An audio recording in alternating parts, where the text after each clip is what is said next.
I heard that. You kids want to walk home from here? Well, yeah, we're in the garage. Don't get smart with me. Don't get smart with me. My dad said that my whole life. Once, I wished I would have turned around and went, huh? How's this, Dad? Am I acting dumb enough for you? Because he'd threaten us. I'll drive you 20 miles and drop you off. That's how far I had to walk to school every day. My brother would chime in, you didn't have any shoes either, did you, Dad?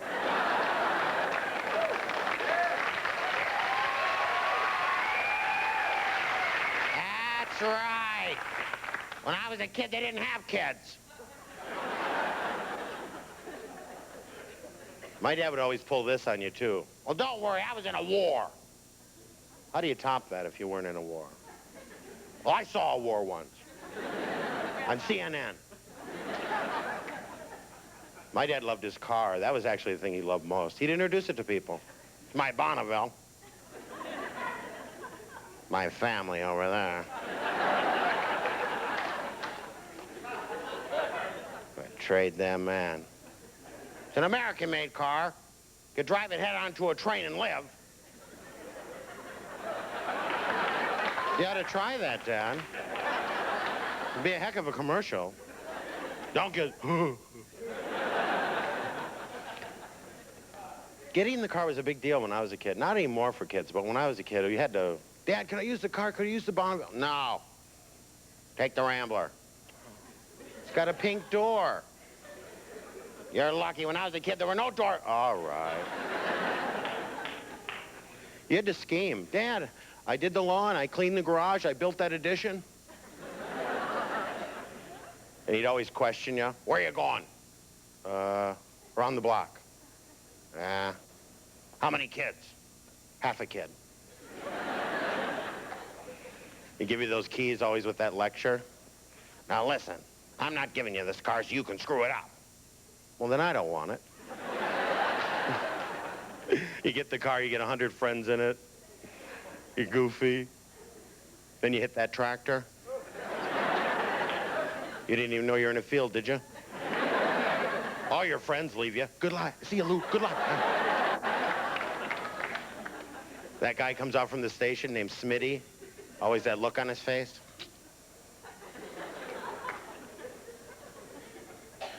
This your dad's Bonneville? What'd you hit a train? Listen, Louie, I know your dad. Why don't you get and lay under the hoist? I'll crush your legs.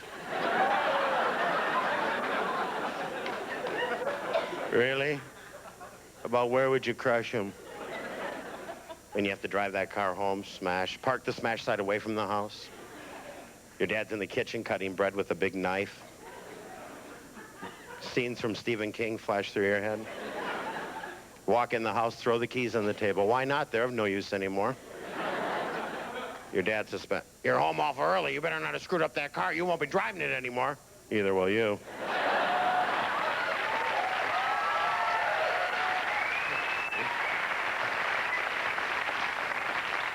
And your dad would come out to inspect the damage in his boxer shorts at 10 at night. Dads love to wear their boxer shorts outside. Walk across the street, eat fart.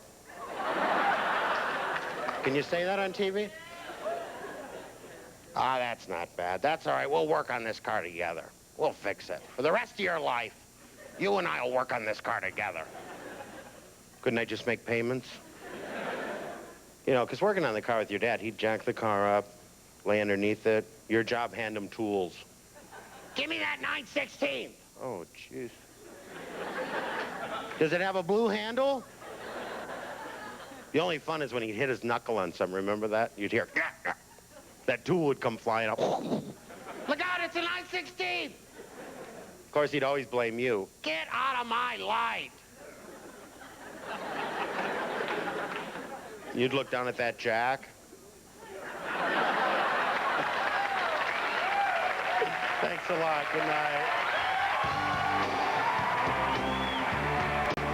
It was a big men's store.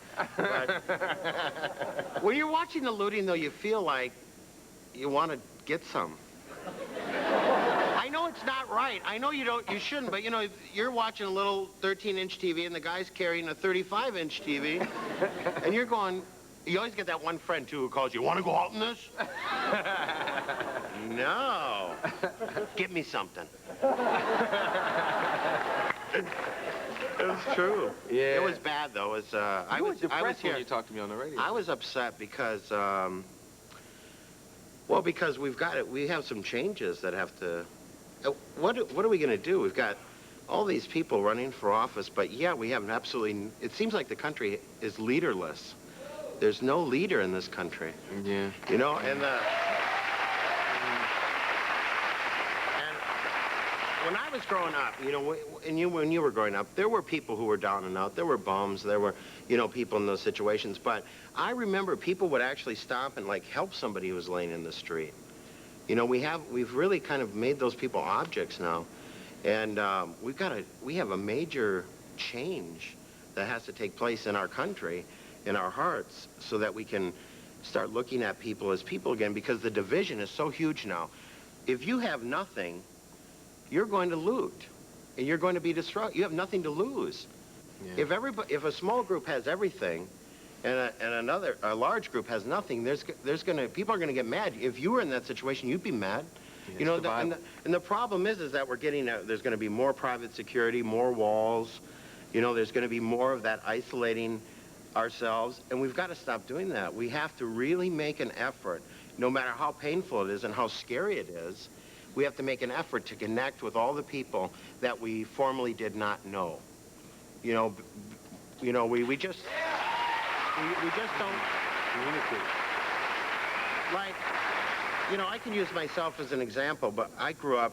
Now, I don't know a lot of black people. Mm-hmm. And I think that, you know, for me to be honest about it and to say, why don't I have more black friends?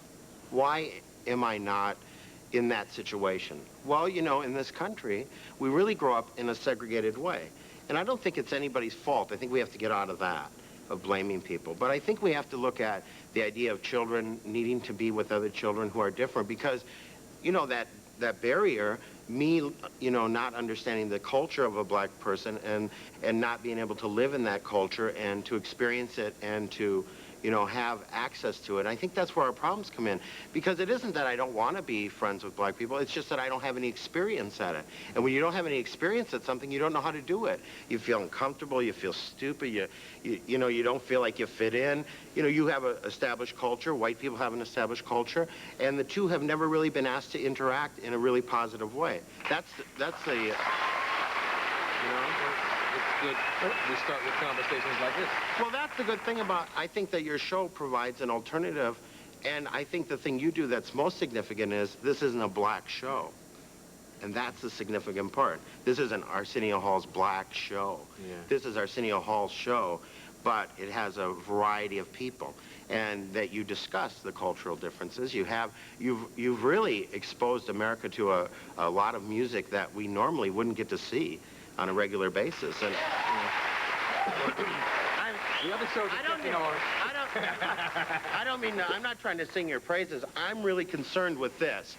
I'm concerned that if I were to walk outside and get out of my car, because I'm white, I could get shot.